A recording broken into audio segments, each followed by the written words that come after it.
As I am recording this video, the defense in the criminal trial of Derek Chauvin is still giving their closing arguments. They have not yet concluded. But I've listened to them so far, and I've listened to the prosecution, and I have to say I'm shocked by some of the things the prosecution brought up as a good argument. They showed video of George Floyd actively resisting, knowing that he was being arrested, with even a bystander saying, "You can't win, just get in the car," and Floyd saying no. I can't believe they would think that would sway the jury. And many responses to what I said are in agreement with people saying, it seems like the state is dropping the ball on this one. However, at the same time, the left is saying the exact same thing about the defense. I can't believe they would show video of George Floyd begging for his mother and saying he's claustrophobic, and the defense thinking that would help them win. Clearly, we all have our view on this. So I can't make a prediction. If it were me, after watching all of the evidence, my opinion is not guilty. Now, perhaps I could be persuaded on manslaughter, but I think for the most part, not guilty. But the reality is a hung jury is a very real possibility, and I don't think the merits of this case have much to do with it. I believe that we may be looking at a hung jury simply because of the riots, the vandalism, and because of breaking news about one of the witnesses having their homes vandalized. We know the jury is concerned, at least some of them, that there will be retaliation against them. There has been reporting that their identities will be revealed once it's considered safe.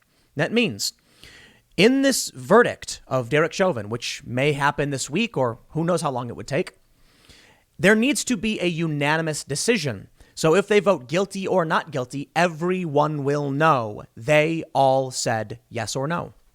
Now, if the jury says that Chauvin is guilty, what do they have to worry about?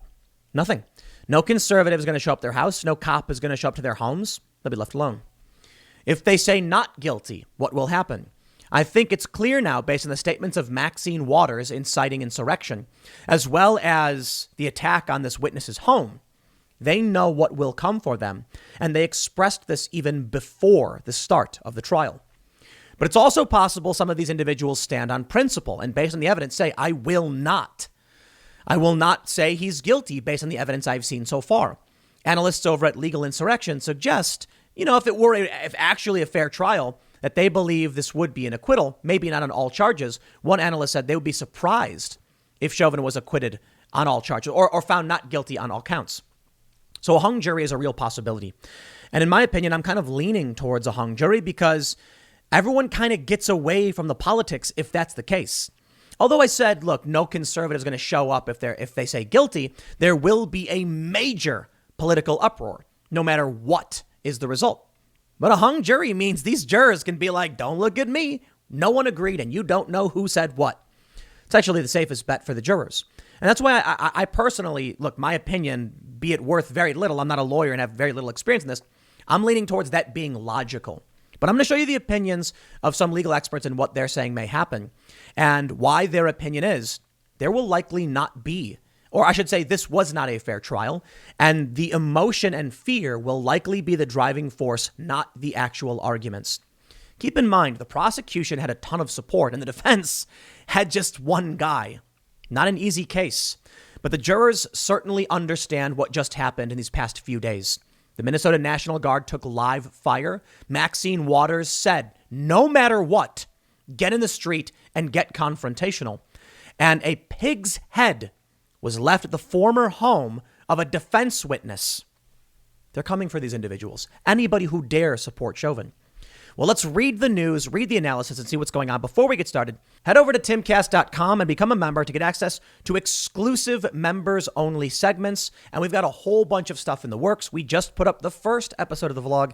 If you actually want to see what the house is like, we actually have a video up at timcast.com. You can check that one out with the new channel. And we're going to be starting it up. New videos probably once a week for the next couple of weeks until we can get someone full-time producing vlogs. And then it's going to be every single day. It's going to be a lot of fun. We launched a expensive race car over a garage, went very high and far. It was fun.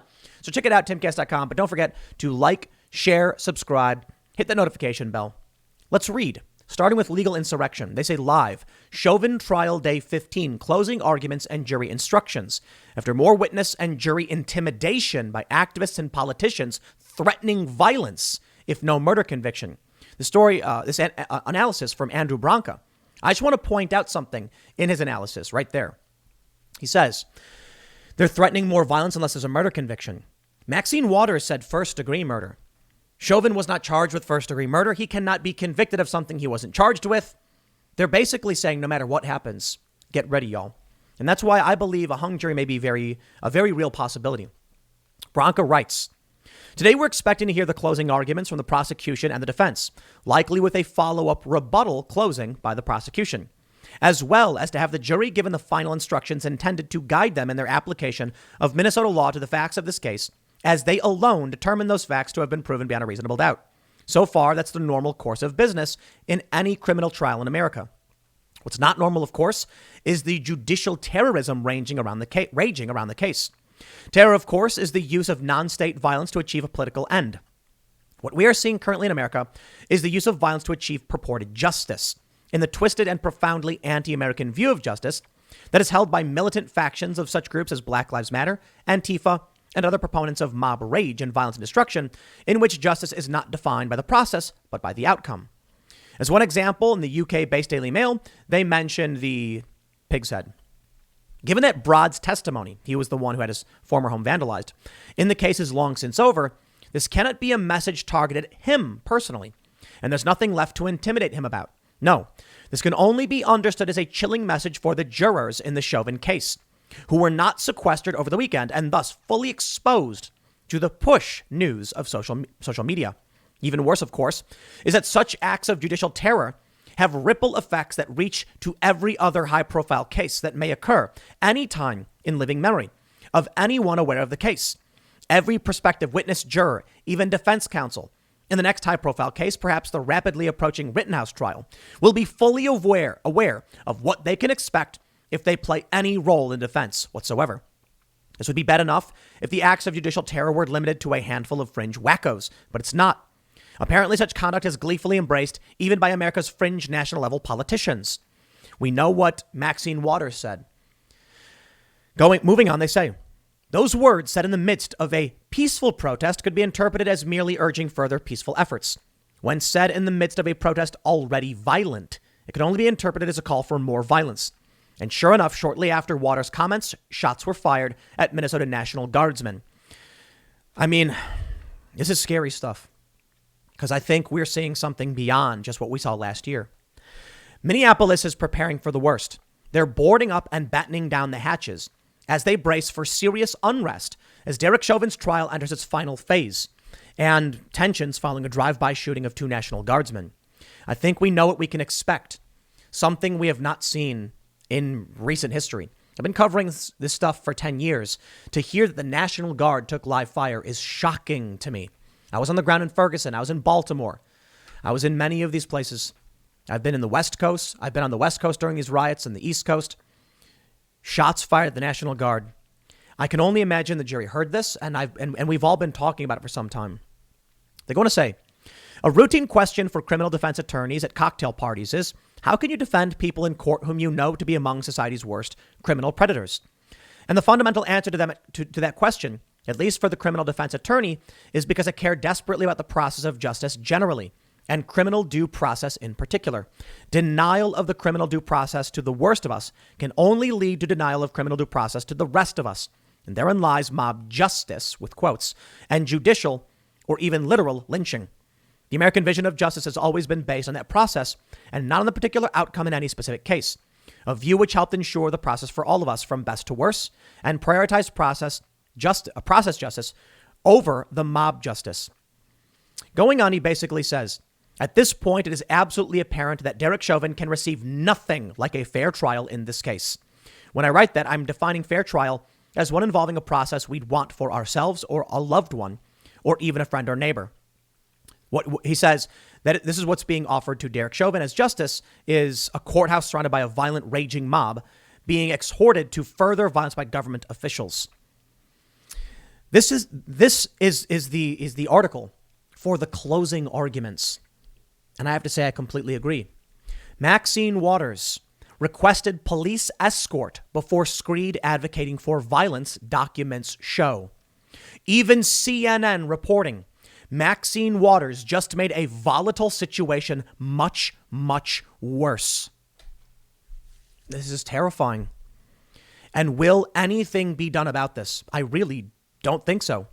Jake Sherman, verified founder of Punchbowl News, NBC News, says, Nancy Pelosi to Annie Grayer, CNN, on whether Maxine Waters needs to apologize. Quote, no, she doesn't.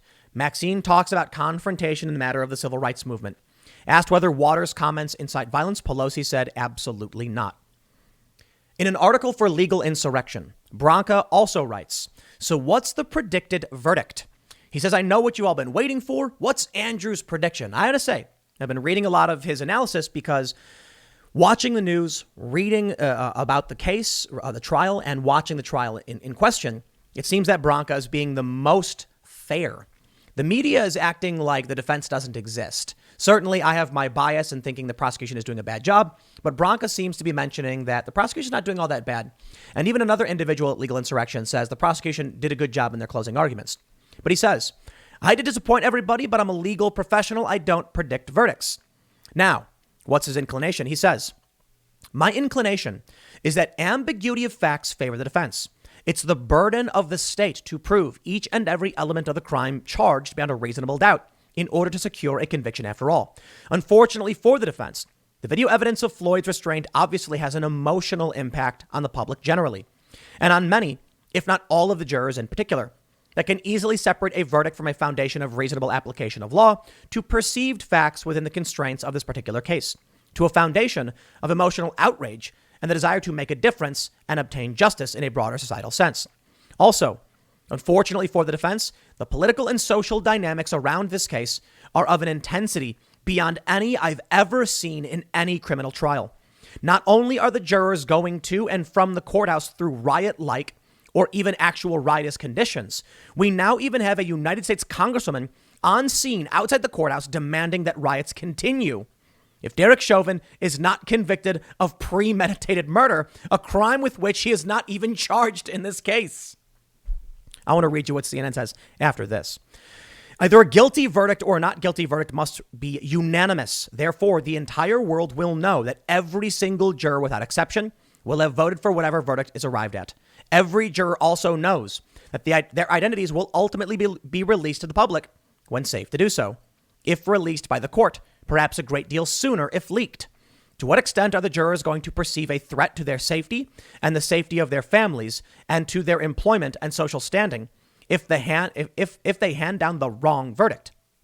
In this context, it must be said the wronged verdict can only be one of not guilty. While certainly not all protesters are violent rioters, the violence occurring throughout the area of the courthouse specifically, and Minneapolis and surrounding neighborhoods generally, is being wrought by those who are demanding justice for George Floyd, meaning nothing short of a guilty verdict for Derek Chauvin. So, however perilous it is to predict the thinking of a jury and their likely verdict under the best of circumstances, even for someone who considers himself pretty good at the legal stuff in the legal context, given the tsunami of political and social dynamics around this case, it is difficult to have any degree of confidence that Chauvin's guilt or innocence will be judged solely on the legal merits of the case. For what it's worth, if we were sticking strictly to the merits, were I, heaven forbid, on the jury, I would have a sufficient degree of reasonable doubt on each of these criminal charges that I would not be able to vote for guilt on any of them. That doesn't mean it's a good thing that Floyd died. It's definitely not. Nor does it mean that the officers involved did nothing wrong. It just means that based on the evidence I saw in watching literally every minute of this trial and having reviewed the relevant law to the best of my abilities, I can't conclude that these criminal charges have been proven beyond a reasonable doubt. He says, okay, that's all I have for you today. We will, of course, be continuing to follow the court, and there's still the closing arguments which are occurring while I'm recording this. But I would like to show you another bit. This is an interview from Legal Insurrection with William A. Jacobson. And there's one very interesting point. Jacobson says, traditionally in Minnesota, third-degree murder was essentially the equivalent of firing a gun into a crowd. It's an inherently dangerous. It's an inherently dangerous with a likely cause of death. But you just kind of fired into a crowd, not directed at one person. If you're directing it at one person, that would be a different sort of murder charge, and they changed the law. Basically, the Minnesota Supreme Court said, yes, you can have third-degree murder, even if directed at a single person, So that was originally thrown out by the trial judge, and the appeals court reinstated it. So the judge was forced to reinstate it. So I think it's probably the manslaughter. I mean, I think that probably is accurate. If there's a crime here that is that is an accurate sort of negligent homicide, unlawful negligent homicide here, I would be surprised, if he is found not guilty of all. He says, but I think there is a basis where if a jury wanted to find reasonable doubt, they can find reasonable doubt here. But it's not what I'm expecting. So this is unlike when we followed every day many years ago, the George Zimmerman case. I'll skip forward a little bit. He says, here Chauvin has a problem, which is if he had just brought George Floyd to the ground, that's justified. If he had just laid him out for a short period of time, that's justified. If he had then turned him on his side so he could breathe easier, we wouldn't be here today. So that's an extra 3 to 5 minutes that I think is probably going to get him convicted. He's then asked, Katz follows up, who is the interviewer. Now I'm going to take you out of the legal and put you in the political observer category. Is the city of Minneapolis ready for what happens when people hear guilty of manslaughter and think that's not good enough? Williams says, I don't know that the city of Minneapolis is ready for what's going to hit. I don't know if many cities are ready for what's going to hit, because the media has committed malpractice here, as have the activists, and frankly, as have the prosecutors. The concept that there was a knee to the neck for 9 minutes has been disproven by the prosecutor's own witnesses at the trial. The videotape does not actually show that, particularly when you view it from other angles. It's a classic example. It may have been excessive use of force. He maybe shouldn't have had the pressure on his back and chest for that long, but the concept of a knee to the neck that we hear every single day over and over again is not factually correct. The prosecution's own witnesses have acknowledged, and the cause of death by the expert witness is not the knee to the pressure on the neck. Is the overall restraint of him in the prone position with weight on his back, which made it impossible for him to inhale? That's the cause of death, according to them. It's not the cutting off of blood to the neck. I don't think that any municipality is ready because the general public, and particularly the public who wants a conviction here, is convinced of something that's not true, that there was a knee to the neck. So we get this point. Long story short, it's a classic hands up, don't shoot. The knee was not on the neck for 9 minutes and 29 seconds. It was shifted back and forth. The true facts of the case suggest that likely no crime was committed. But what are we going to get? The likes of Maxine Waters saying things so shocking that even CNN comes out against them. Now I want to show you something else. Comments that I made while watching the trial, effectively note gathering, but shocking to me, the things I was seeing. A few tweets I posted. First, the prosecution is now showing the jury a video of Floyd actively resisting arrest in their closing arguments. What? A dude on the sidewalk is yelling, "You can't win," and saying, "Go in the car," and Floyd refusing. WTF is this? Are they trying to lose? I was shocked. There's a man on the sidewalk, a bystander, saying, "Dude, stop resisting," effectively. And Floyd saying no. And then when they finally try getting Floyd in the car because he's being placed under arrest, he just stops and goes, I'm claustrophobic, which is meaningless. I don't like what happened to Floyd, but the dude was actively resisting and very near actively aggressing. So much so that the prosecution's own witness said they could have used a taser if they wanted. The defense brought up that at a certain point, Chauvin could have punched or elbowed Floyd. And that was within the use of reasonable force, but he did not. He used lesser force. In another tweet, I pointed out, the prosecution is arguing the cops should not have arrested Floyd, that they should have not put him in the squad SUV. By what logic should a cop walk a suspect in cuffs to a station instead of driving them? I'm confused by the argument. The prosecution was pointing out that when George Floyd said, "Take me out of the car," they should have. In what reasonable position would an officer be like, "You're under arrest, but we're not going to do anything now"? Placing someone under arrest, the person needs to comply and get in the vehicle. The prosecution argued they should have taken him out of the car because Floyd asked. That's insane. Another tweet. The prosecution says, quote, maybe it was his enlarged heart, maybe not. That to me, it was in the greater context where the prosecution was saying it was the actions of Derek Chauvin. But that line in and of itself was shocking to me because he said, he basically argued, would Floyd have died were it not for the actions of Derek Chauvin? And there's a reasonable argument to say, maybe not, because Floyd would have been somewhere else doing something different. But then he mentioned maybe it was his enlarged heart, maybe not. Apparently he had 90% narrowing of his arteries. Why would you even say something like this? I'm like, that's reasonable doubt. It doesn't matter if listen, the elements of the case require that Chauvin had done something wrong. If everything Chauvin did was within the purview of his training and was reasonable use of force, then it wasn't wrong. And if it maybe was his enlarged heart, it doesn't matter if Chauvin put him on the ground. He may have died from an enlarged heart. I can't believe it. But I think what we're actually going to see, to be completely honest, is, well, I don't know what we're going to see. I think a hung jury is a strong possibility. Some people terrified, refusing to say guilty, and some people refusing to convict. It's possible. It's all over the place. It's possible they say on manslaughter we agreed, but nothing else. I don't know what the results will be in that case.